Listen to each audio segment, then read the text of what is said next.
करते हैं.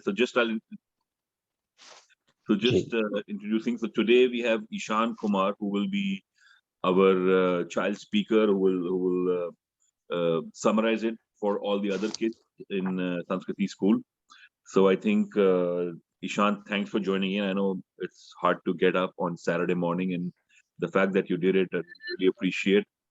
And thanks a lot from all of us to do that.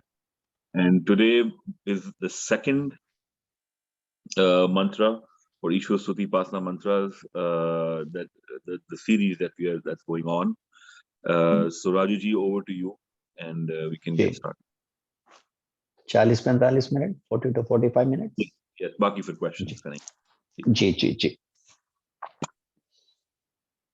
आइए एक बार मिलकर हम सब गायत्री मंत्र का पाठ करते हैं. मेरी आवाज क्लियर है ना? My voice is clear? Very clear, very clear. Thank you.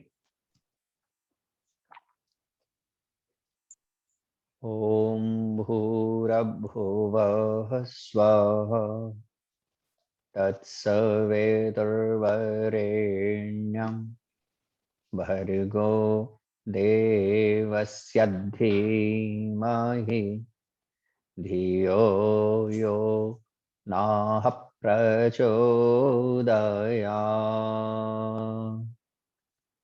ॐ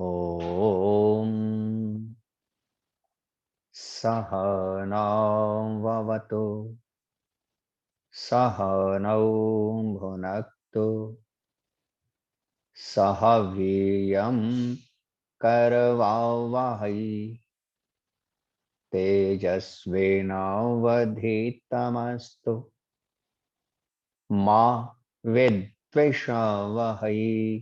शान्तिः शान्तिः शान्तिः.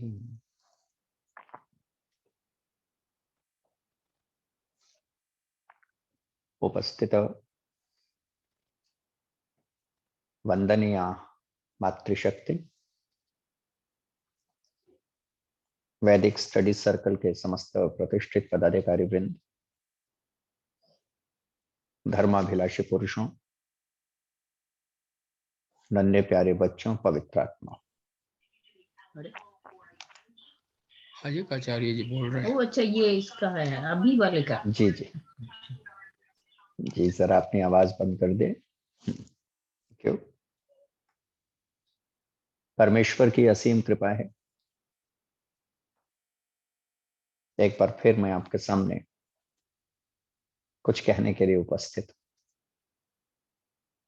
और जैसा कि आपको पता है, हमारा आज का जो टॉपिक है, जिससे रिलेटेड बात मुझे आपके सामने कहनी है, दूसरा मंत्र है ईश्वर स्तुति प्रार्थना उपासना. जब हम यज्ञ करते हैं, तब यज्ञ के भीतर, हवन के भीतर हम इन 8 मंत्रों को बोलते हैं. और 8 मंत्रों को हमें बोलना चाहिए, ऐसा कहने वाले ऋषिवर थे. दयानंद सरस्वती थे, the one who founded Arya Samaj, जिन्होंने आर्य समाज की स्थापना की.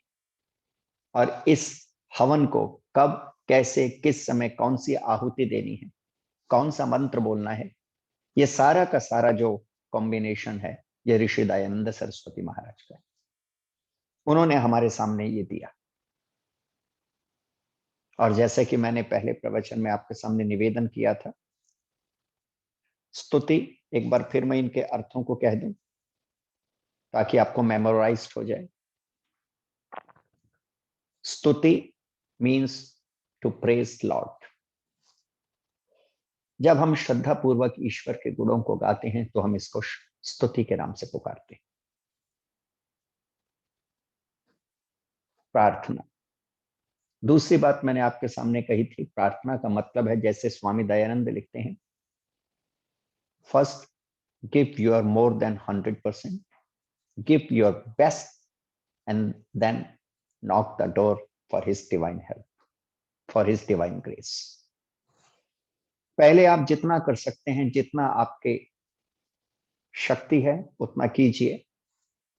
और फिर अच्छे कामों के लिए, for good causes not his door. उत्तम कार्यों की सिद्धि के लिए परमेश्वर के द्वार को खटखटाइए, इसे कहते हैं प्रार्थना। और तीसरी बात, उपासना। उपासना का अर्थ होता है ईश्वर के निकट बैठना, try to sit in his divine lap. उस परमेश्वर की अमृतमय गोद में बैठने को हम उपासना के नाम से पुकारते हैं। और इन मंत्रों में ये तीनों के तीनों थॉट्स हमारे को देखने को मिलते हैं। यू विल सी प्रार्थना, you will see Upasana and you will see स्तुति इन दीज 8 मंत्रास। पहले मंत्र पे हमने विचार कर लिया था, आज हम दूसरे मंत्र पे विचार करने जा रहे हैं। यह यजुर्वेद का मंत्र है और आप जानते हैं, अन्यथा आपको बताता चलता हूं, 4 वेद हैं, ऋग्वेद, यजुर्वेद, सामवेद और अथर्ववेद। और यह यजुर्वेद स्टैंड्स फॉर एक्शन, कर्म का वेद है, कर्मकांड का वेद है। तो इसी कर्मकांड के वेद में से ऋषिवर दयानंद सरस्वती महाराज ने यज के कुछ मंत्रों को हमारे सामने कहा है, करने को कहा है। उसमें यह यजुर्वेद के 13वें अध्याय का 4था मंत्र है। अब इस मंत्र के भीतर क्या कहा गया है आप सभी को आता है, क्योंकि आप भी हवन करते हैं। और मुझे बड़ी प्रसन्नता हुई जब अभिषेक जी ने मुझे बताया कि हमारे यहाँ पर हर रविवार हम भी हवन करते हैं और बच्चे भी मिलके हवन करते हैं। This is very fine. ये अपने जीवन के ऊर्ध्वगमन का रास्ता है, ये अपने जीवन को अच्छा बनाने का रास्ता है, ये अपने जीवन को सबलाइन बनाने का रास्ता है। और ये दूसरा मंत्र है, मैं बोल रहा हूं आपके सामने, आप सुन रहे हैं। आप भी बोलना चाहें तो मेरे साथ बोल सकते हैं। दो I cannot see you on my screen but you can sing it, chant it with me. आप बोल सकते हैं। ओम हिरण्यगर्भः समवर्तताग्रे भूतस्य जातः पतिरेक आसीत् स दाधार पृथिवीं द्यामुते मां कस्मै देवाय हविषा विधेम। ये मंत्र आप बोलते हैं जब आप ईश्वर स्तुति, प्रार्थना, उपासना के मंत्रों का गान करते हैं। इसमें परमेश्वर की जो स्तुति की गई है, उसके गुणों को गाया गया है। वह शब्द है हिरण्यगर्भ। हिरण्यगर्भ अपने आप में बड़ा सुंदर शब्द है। और हिरण्यगर्भ शब्द का अर्थ क्या है? ऋषिवर लिखते हैं जो प्रकाश स्वरूप है और जिसने प्रकाश करने हारे सूर्य चंद्रमादि पदार्थ उत्पन्न किए, धारण किए, इससे परमेश्वर को हम हिरण्यगर्भ के नाम से पुकारते हैं। थोड़ा कठिन है, it is difficult, I try to explain it. जो स्वप्रकाश है, सेल्फ एनलाइटेड है। हिरण्यगर्भ means the one who is self enlightened and makes his devotee एनलाइटेड।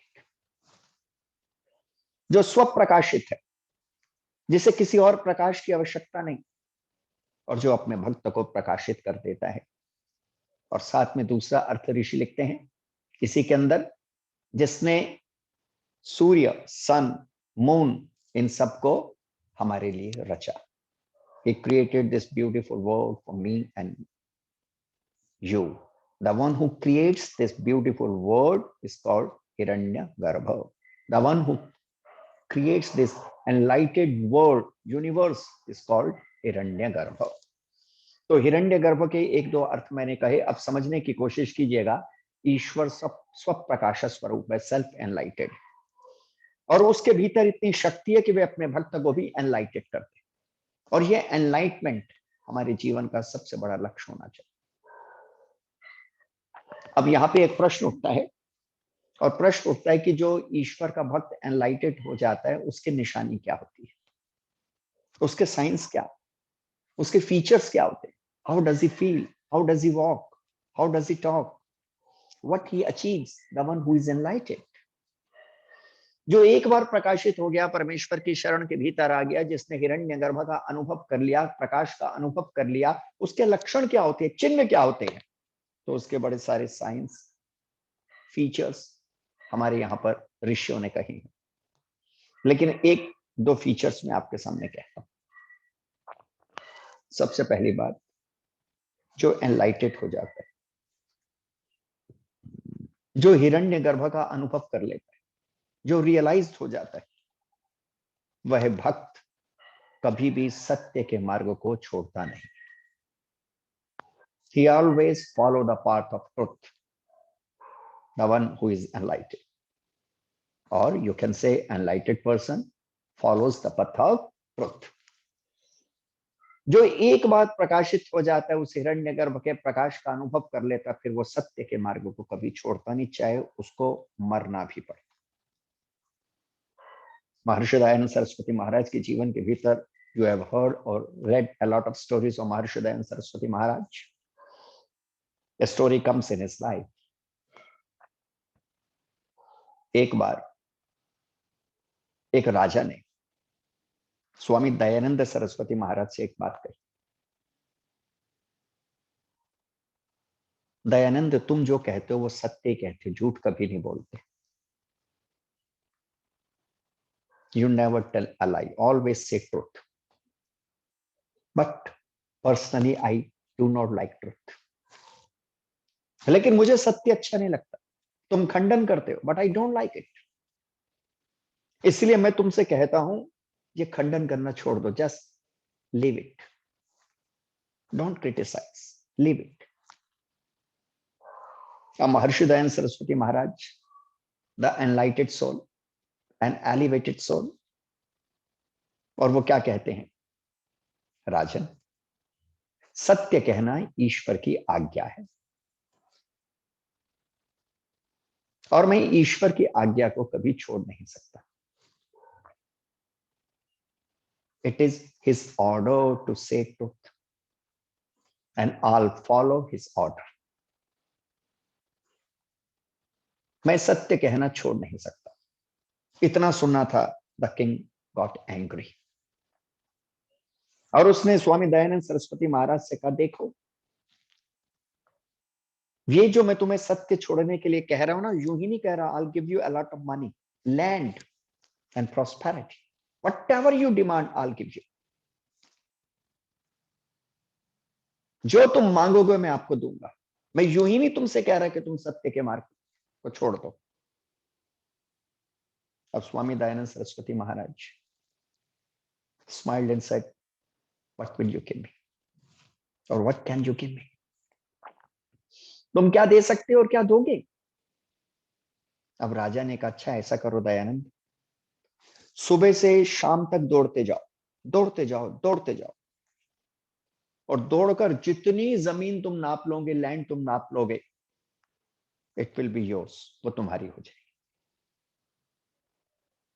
You will be the honour of all land. अब स्वामी दयानंद सरस्वती महाराज कहते हैं, सुनो राजन, मैं ब्रह्मचारी हूं, मैं अभी दौड़ना शुरू करूं, शाम को शाम तक होते होते दौड़कर मैं तुम्हारे राज्य को पार कर सकता हूं, लेकिन ईश्वर के राज्य को पार किया नहीं जा सकता, because God is omnipresent. I can't go out of his kingdom. He is everywhere. He is omnipresent. You are not omnipresent. And your kingdom is limitful. His kingdom is limitless.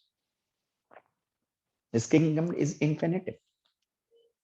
उसका राज्य तो अनंत है, उसके राज्य की तो कोई सीमा ही नहीं है, लेकिन तुम्हारा राज्य, your land is limited, your kingdom is limited. I can cross it in a day or a two. एक या दो दिन के भीतर मैं तुम्हारे सारे के सारे राज्य को पार कर सकता हूं, लेकिन परमेश्वर के राज्य का तो कोई अंत ही नहीं है, मैं उसके राज्य को पार नहीं कर सकता, इसलिए मैं उसकी आज्ञा का उल्लंघन नहीं करूंगा, और उसकी आज्ञा है always say truth, always say truth, always say truth. हमेशा सत्य कहो। This is the sign of an enlightened person, a realized person, an illuminated person. अब राजा को और गुस्सा आया, और गुस्से के भीतर चिल्लाता हुआ राजा क्या कहता है, दयानंद